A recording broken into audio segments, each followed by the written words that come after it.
Okay, good people. Come on in here, black people. Come on in the room, black people. We got to talk about what went down at the Montgomery, Alabama Riverboat Brawl. Okay, so I'm going to give you my thoughts on that. But what I also want to do is talk about the history we're seeing here, as I always do, right? Religion, magic, and history. And I'm always saying, look, it is so important to know our history. I hope y'all are signing up for my Patreon because we're going to do study groups, right? I said we're going to do study groups because when you see something like this is not just, oh, one isolated incident that just happened out of nowhere, right? This is connected. We're looking at history. And so, as much as, first of all, I don't usually even watch a fight video online, but who could resist this? I mean, I almost did not even believe what I was seeing with my own eyes, right? I could not believe it. So, of course, I had to watch it multiple times. How many times you watch it? How many times did you watch this brawl? Okay, and how much joy did you get out of it? Swimming, chairs. And then black people are so creative. The internet is full of memes about that chair and about, Aquaman and everything. Black people are so creative. It is true, we are. But I hope that, and here's my take, and I hope, you can receive this, that you will use this as a teaching moment for young people in your life to teach history about what is really going on here because this is not just a fight, right? Because if it was just a fight, you wouldn't want to really show this to your children or really think that much about it. But of so much history is being uh, sorted out here or revisited. This is why it gives Black people joy. It gives us joy because what we're seeing is here is a case where historically when a white mob has jumped on a single black person, usually a black man, it has gone all the way left for that black man, and he usually did not leave that alive. We've seen this. We've seen this since the time of the Ku Klux Klan, their emergence in these United States in the late 1880s, right? After the Civil War, in this Reconstruction period that I'm always talking about, we are in Reconstruction. I don't know, beyond 2.0, 3.0, 4.0. We are back at the divisiveness that happened following the Civil War. And what we are seeing now is a conservative backlash against the freedom of Black people. That has been the nature of America since the Civil War. America never expected to have a free Black population. And ever since, white people have been indignant about it. And so when that black man, that security guard, told those white people to move their boat, you don't get to tell me what to do, black person. You don't get to tell me because I have white skin privilege.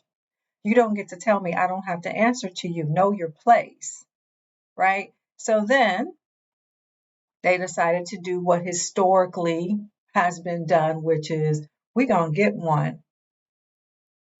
And they jumped on him, mob, right? They jumped him, a group jumped him. But what they didn't count on, he threw up that bat signal, which is now apparently among Black people, you just throw up your cap and help arrives. So, one of the ways I think, reason why we're seeing such Black joy is because we are seeing a pushback against white supremacy that would otherwise destroy us. It seeks to destroy us, literally. And when Black people collectively say, not today, and show up and literally beat that back, it wasn't just, this person or this group and this group on that day in Montgomery. And Montgomery, of all places, right? It wasn't just that. It is literally white supremacy and Black survival. And Black people being in a having collective power that says, I will resist and defeat white supremacy that continues to try to oppress and annihilate me, right? And so as we all look at it, that's what we're looking at. We're seeing history. Wow, we keep having to do this. We keep literally having to fight back the powers of white supremacy, which seeks to assert itself over us and destroy us. And for a century, they won out. I mean, I'm talking post slavery. Obviously, during slavery, they won out. But for the last century, they normally win. They lynch bodies and leave them there. They get away. They don't have to answer for their actions in a court of law. They're not used to having to have any kind of consequence for trespassing against a Black person. So we all saw this and we're like looking at it like we just cannot even believe it.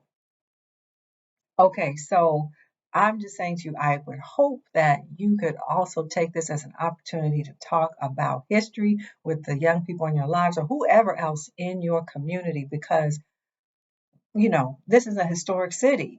Montgomery is a historic city, right? Where so much of the civil rights movement happened. So many things I can't even name them, right? And you saw the name of that boat was called the Harriet. Y'all, the ancestors. So I don't know what this thing out here in the world is where in America where Black people say we're not our ancestors. We most definitely are our ancestors. We are. We literally are. Who else you got DNA from? Who else do you have your DNA from but the people who came before you? Don't say that. Because what they did was survive. You couldn't be here. You couldn't be here. They had to survive. So they had to deal with whatever they had to deal with. They had to swallow their pride. They had to go through all kind of just trauma and terror. So we can't sit up here and be like, oh, I'm not you. I'm better than you some kind of way. No, thank you because you survived so I can be here. Right? So the thing is, we get to do what they couldn't do. Take it like that. Not that we somehow knock our ancestors. No, we don't do that. You don't go to your grandma's house and tell her what all she did wrong. You know what she was able to do and what she wasn't able to do. And if you are all that, what you're going to do is continue on. That's what you're supposed to do. Oh, I see that didn't work out that time, but I can add something now. If you have children and grandchildren, you hope they're going to come along and add to the places where you don't complete. Right? Like you can be like, oh, the ancestors would have handled it one way, meek and mild. Do you know how much resistance it took to survive enslavement? No, you don't, because we haven't experienced it personally. Think about it though. And the actual forms of resistance that many of them actually employ, um, in the kitchen with the food. What do you think they were doing? I talk about hoodoo all the time. Hoodoo is a form of resistance, not just protection, but actively resisting. So some people probably got poisoned and left on out of here earlier than they might have, right? Some babies who didn't quite make whatever. I don't even need to name all the things because we're not trying to give away all our things. But just know hoodoo was resistant spirituality. So let's never knock our ancestors. So anyway, I'm just saying, think about the fact that this happened in Montgomery and all the other historical things that have happened in Montgomery. The bus boycott, like that. Now, the reason to it might be a good way to introduce some history into your young people is because of the memes and the humor that Black people are able to bring to this now. Because really, this is horrible. But again, because of the burden, the historical burden that we have carried for so long, it's like comedic relief in a horror movie. It's like watching Get Out. It's like watching a Jordan Peele movie where he decides to give the audience a comedic relief. And so we look at that and we all collectively laugh. And then we go on out here and make memes. And a folding chair is never going to be the same. So, excuse me. So I'm just coming on here to say, look, we had a weekend. We had a weekend. And also, I want to point out, did y'all notice what also happened? Simone Biles came up talking about some Black excellence, right? So we had some people come together on that riverfront and show Black excellence in a kind of way that says, you are not going to destroy us. And we're going to come to the aid of our brother. And we're going to literally beat back white supremacy, right? That's a win. Secondly, Simone Biles is out here, the GOAT of gymnastics, out here doing all the things. If you didn't catch that, go ahead and Google Simone Biles. Just because, yeah, she is back. She dominates in gymnastics. Dominates. And lastly, what happened was something going on. Y'all tell me about what this was. Jamie Foxx and Jennifer Aniston, I guess she got dragged for trying to drag Jamie Foxx about his comment. Then they crucified Jesus. Now, here's a thing going on where white people are getting themselves into hearing sort of kind of pieces of Black vernacular, AAVE, African American Vernacular English. They coming in like with this thing about being woke. They don't know what woke means, right? But they come into the conversation as if they do, and then they want to make commentary. So now many of us know this expression. Well, they crucified my Lord. They crucified Jesus, didn't they? Right? It's a way of expressing, well, if that happened to Jesus, it's no surprise that this will happen to us. We've been using that phrase. But now Jennifer Aniston, I guess, y'all know her from Friends, I guess, somehow got wind of it on Twitter and she decided that this was an anti-Semitic slur. And she tried to drag Jamie Foxx for making an anti-Semitic slur. And then the Black Twitter ate Jennifer Aniston alive. They're like, you're not doing that because you don't know what you're talking about. Okay, so a third win.